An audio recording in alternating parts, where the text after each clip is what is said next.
میں ہوں ڈاکٹر رؤف رانا اور آپ دیکھ رہے ہیں سیاست۔ 1947 میں جب پاکستان بنا، اس وقت جرمنی ایک بدترین دور سے گزر رہا تھا۔ دوسری جنگ عظیم ختم ہو چکی تھی، ہٹلر نے خودکشی کر لی تھی، جرمن فوج تباہ ہو چکی تھی۔ ملک مشرقی جرمنی اور مغربی جرمنی دو حصوں میں تقسیم ہو چکا تھا۔ 75 لاکھ شہری ہلاک ہو چکے تھے۔ ملک کے 114 چھوٹے بڑے شہر تباہ ہو چکے تھے۔ ملک کی 20% عمارتیں مکمل طور پر زمین بوس ہو چکی تھی۔ زراعت 65% کم ہو چکی تھی۔ بجلی بند تھی، شاہراہیں تباہ تھی، بندرگاہیں ناقابل استعمال تھی، انڈسٹری صفر ہو چکی تھی۔ لوگ خرید و فروخت کے لیے بارٹر سسٹم کا استعمال کیا کرتے تھے، یعنی کہ چیز کے بدلے چیز لیا کرتے تھے۔ 1945 سے 1955 تک 10 سال 1,40,00,000 لوگ کیمپوں میں مقیم رہے، وہ پناہ گزینوں کی طرح زندگی گزارتے رہے۔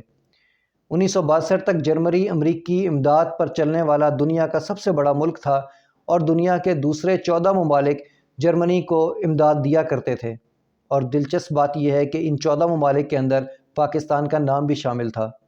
ایوب خان دور کے اندر پاکستان نے 20 سال کے لیے جرمنی کو 12 کروڑ کا قرض دیا، اور اس مہربانی کی وجہ سے جنرل چانسلر نے پاکستان کو شکریہ کا خط بھی لکھا، اور وہ شکریہ کا خط پاکستان کی وزارت خارجہ کی آرکیو میں آج بھی محفوظ ہے۔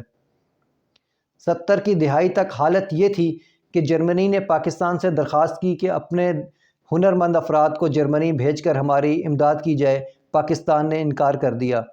جرمنی نے ترکی سے درخواست کی، ترکی کو جرمنی پر ترس آ گیا اور اس نے اپنے ہنرمند افراد جو ہیں جرمنی روانہ کیے۔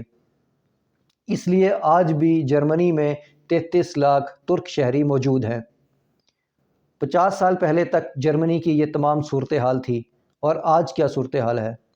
آج جرمنی دنیا کی چوتھی بڑی معیشت ہے، اور ہمارا نمبر 41 پہ آتا ہے۔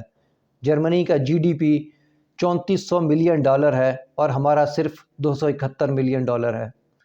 جرمنی کی سالانہ برآمدات $2100 ارب ہے اور ہماری صرف $29 ارب ہے۔ جرمنی کے زیر مبادلہ کے ذخائر $203 ملین ہے اور ہمارے صرف $21 ملین ہے۔